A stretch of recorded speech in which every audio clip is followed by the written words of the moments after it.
we've on a systematic pathway, which is great. So you gave us some great tips for polishing the resume, and then moving into building your personal network that you're going to need, and then self-marketing yourself through your network as well as through social media.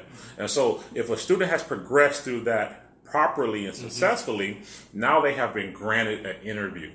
What is your recommendations for, number one, preparing for the interview, and then number two, delivering the interview?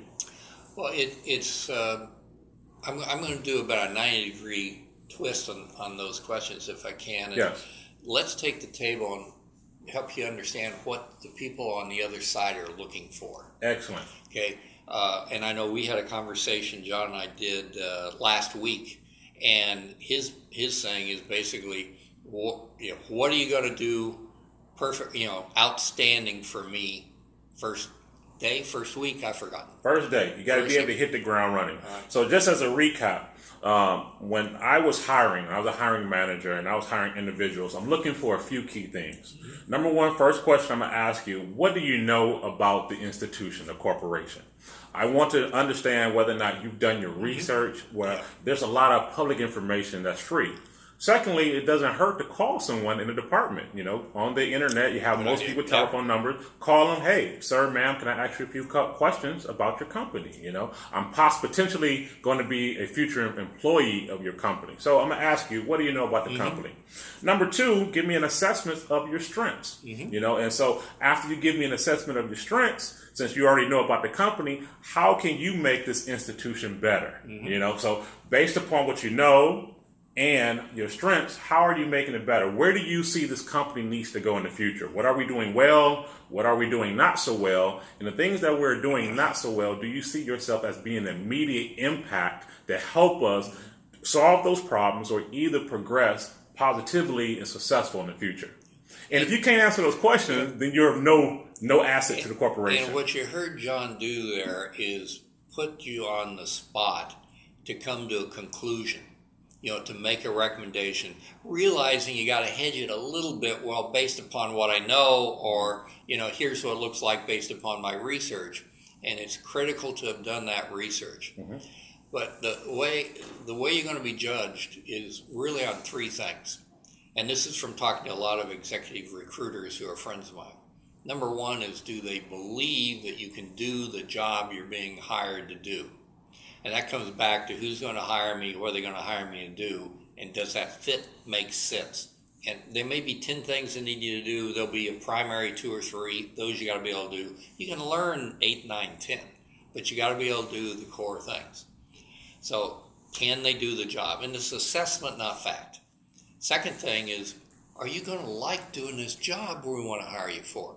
Now, this is not because the company is so nice and wonderful and paternalistic. It's because happy employees stay longer, do better work, and cause less trouble. Absolutely. So they want you to be happy. Maybe not giddy, but happy. Pleased you're there because they get more out of you for longer. And it's a win-win. Cliche, but one that fits. The third thing, which is, do they think, based upon a resume, a cover letter, and a few hours of interviewing, that they like you? And it's really hard. This is kind of like, what's the conclusion in a first date? Do they like you? Do they want to spend more time with you? The way I phrased it was at 8 o'clock at night, in the middle of the budget season, when you're working 15 hours a day, is this somebody you want to be working with? If it is, it says they can do whatever it is you're hiring them to do, and you like being around them in a high-pressure situation.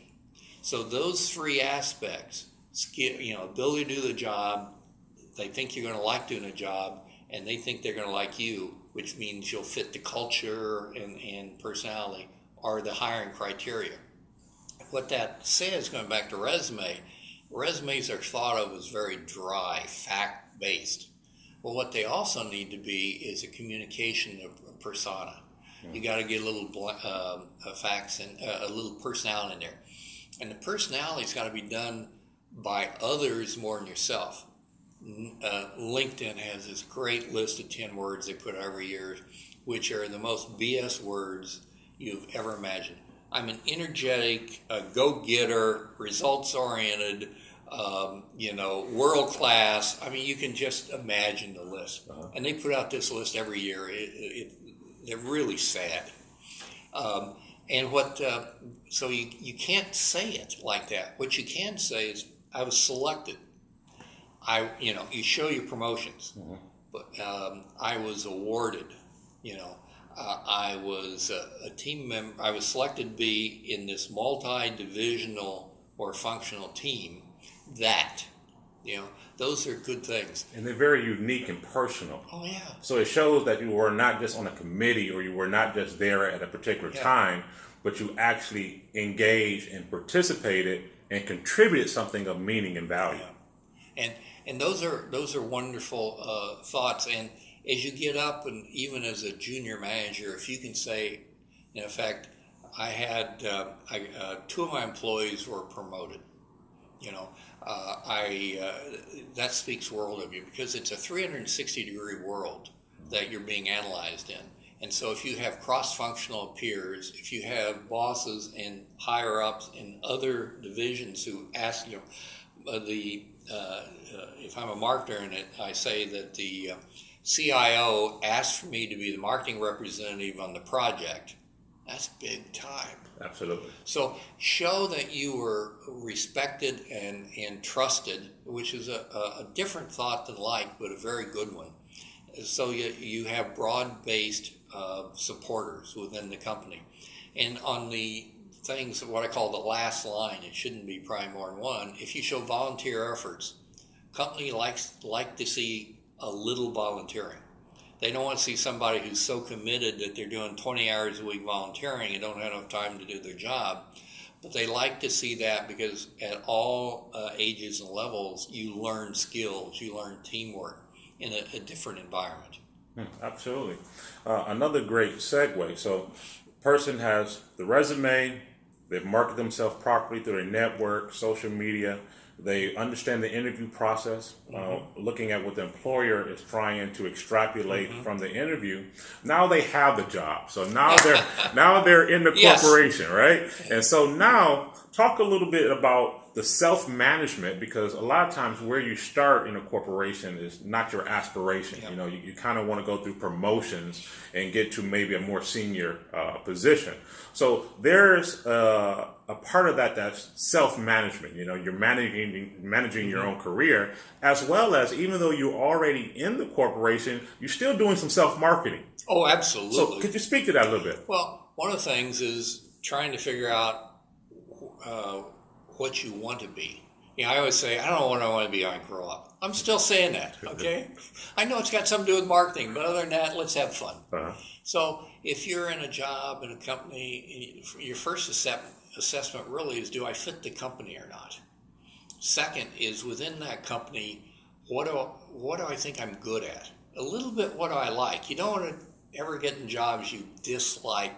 I mean, it's okay for a project, but not a long-term job that you dislike, you're unhappy with. But if you're in a company you like, and you're in a general area you like, then you're trying to gain experiences. So you want to be the person who is known for being willing to take a risky next project, because you have the support and the of the people around you, and you're a little bold. You're a little, you have confidence that you'll find a way, and they have confidence you can too. Now, a good boss is going to give you enough rope so you can, be a little dangerous, but not so much that you're going to fall off the edge of the world, so to speak. Absolutely. And so look for those projects. Look for projects that take you a little outside of your core area, because when I say I like marketing, well, I was in advertising, branding, direct response, internet, lead generation. I've been all over the place. They all interconnect, but they take very specific different skills. And when you're younger and earlier in your career, it helps to get more of those skills. There's always the argument, and there is no answer to this, but there is two paths. You can be the world's expert in. That's what I call the senior scientist role. You can also be a generalist. Now, I'm a generalist within marketing. I have some friends who, any subject I would take or tackle, any project, I have friends who are better in that subject, that subdiscipline than I am. And that's where I need to know who to bring in that goes to the network, how to get them to work together well. Your resources, maximizing your resources. You got it. And that can be employees or it can be consultants. It's better if it's employees in many ways. But you've got to kind of, over time, you will end up in one of those two paths. At least most people do. And there's not one better or worse than the other, not one that necessarily pays better than the other. It's just, what are you best at? What do you enjoy the most? And, I've met some people literally who should be left in a cubicle, never talked to, and paid a lot of money. Okay? They can do what they can do better than anybody in the world, and they love doing that. And they're very productive. Oh, they're great. And efficient. Yeah.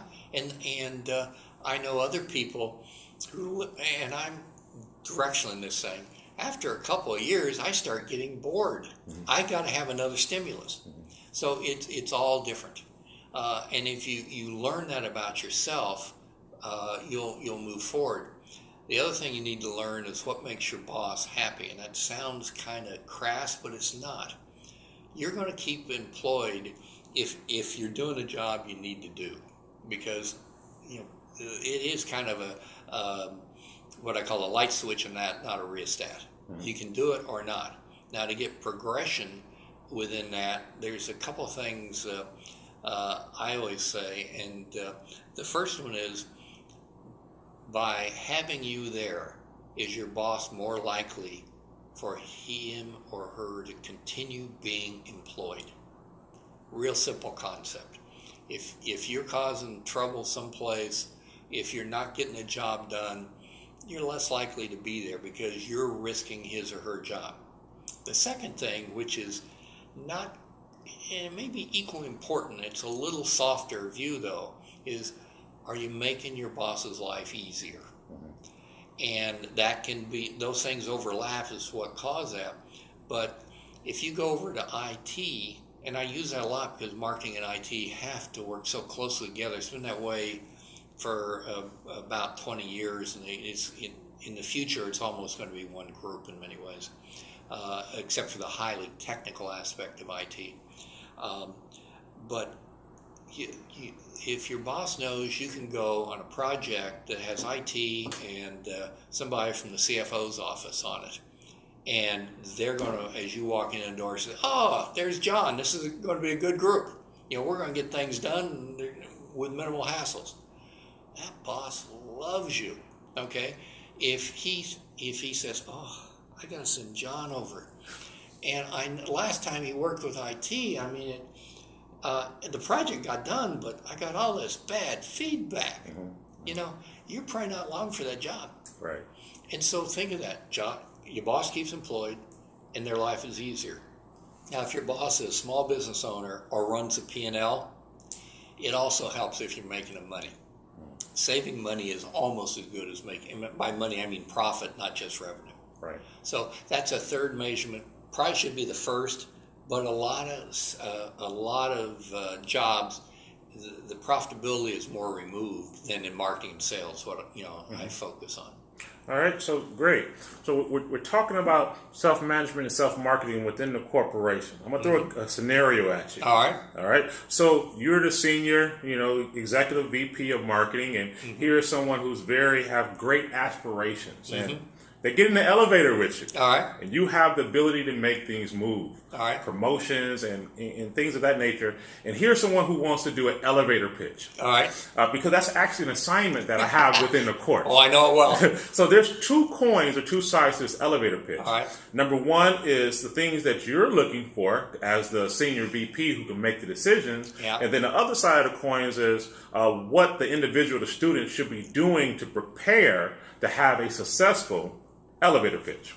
So let's take either side first, and then we'll flip to the other side. Oh, yeah, this is a toughie. This is phrased differently than I've thought about much in the past. But we talk about elevator pitch so much, but it's more in a finding a job. And I think the smartest thing there, if you're the from either side is something that's fact-based, that's important to both people.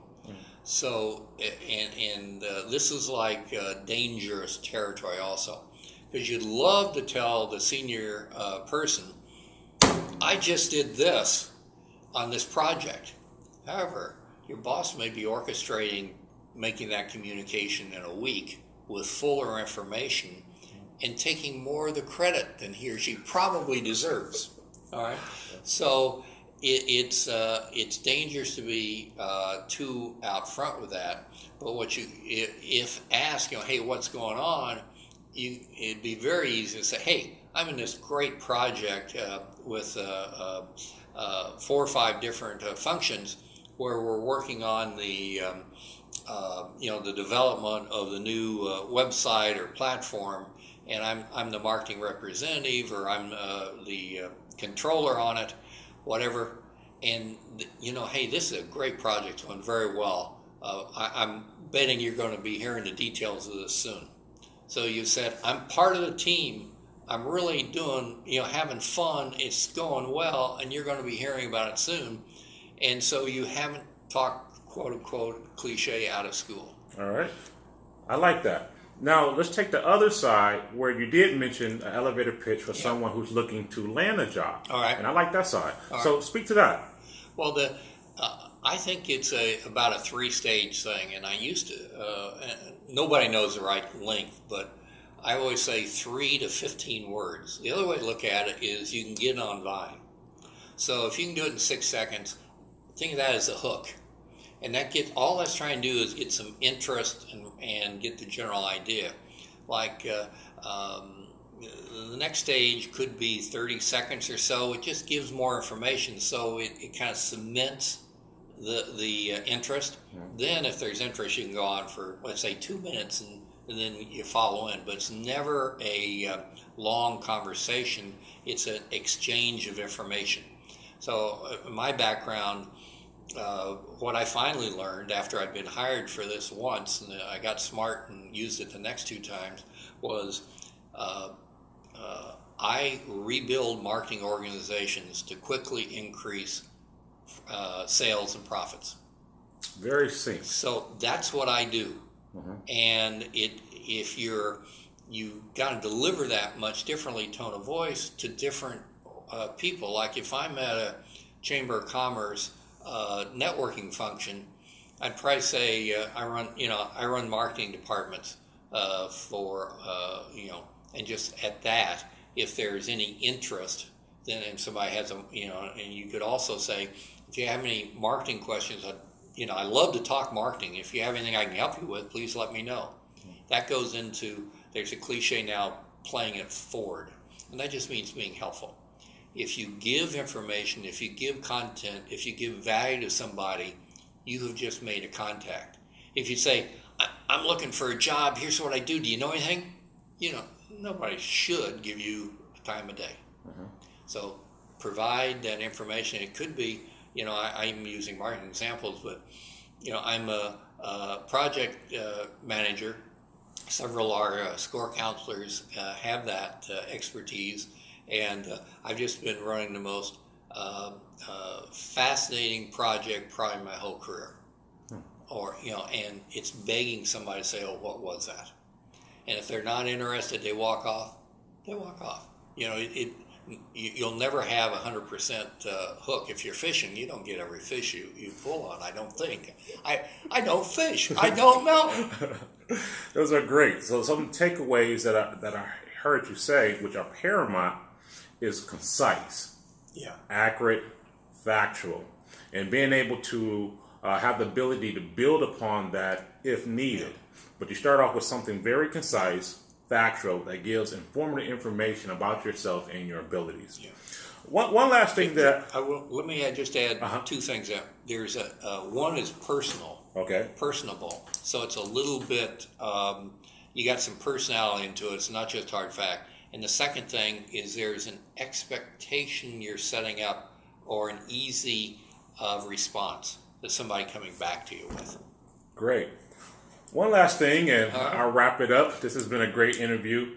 I wanted to discuss a little bit about peer assessment. Okay. I think it's very critical to have the skill and the ability to be able to give constructive feedback to your peers and be able to maintain a working relationship, a relationship that you can build upon very positively. And so sometimes that feedback might not be something that a person really wants to hear, but you have to have the ability and the creativity to be able to shape that feedback to where it's factual, truthful, and constructive. So the intent is to actually have you improve and still be able to maintain that relationship. Yeah. Can you speak a little bit to that? Yeah, and obviously this is delicate area, important, or you wouldn't have brought it up. But if you think of it, the respect, if you have a respect already built up, it's easier to do this. The other thing I mentioned before, it's a 360 world. So a lot of your ability to get things done and be successful or cause you to fail is your peers. Absolutely. In your same department or other departments, either way.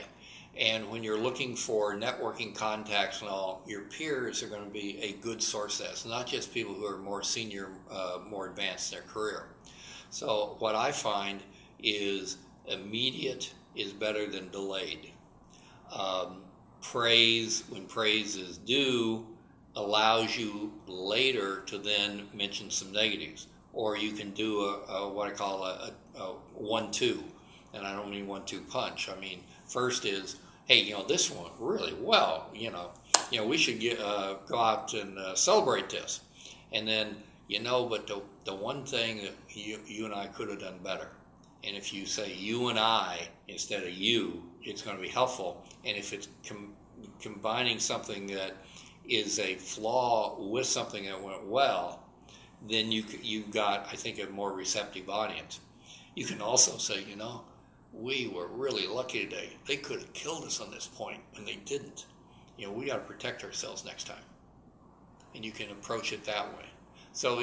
But it starts with, is there a relationship? If you walk in someplace and you have a bad relationship already with that person, it's very difficult to give that negative feedback unless they report to you. So at that point, you have to be even more so, it's us, not you. And sometimes it was them. So you have to come across as honest. And at times, there's no such thing as constructive criticism. It's like, this didn't work, and your bosses will get involved. It's a major problem. And that honesty at that point is the best you can do. Absolutely. Well, thank you for your time. This is great. We'll post this into the course for self-management and self-marketing for the students to be able to extrapolate so many diamond nuggets in this conversation. Again, my name is Dr. John Beckham, and I'm here with a personal friend of mine and Senior VP Executive for Marketing, Richard Sellers. Thank you. Thank you very much, John.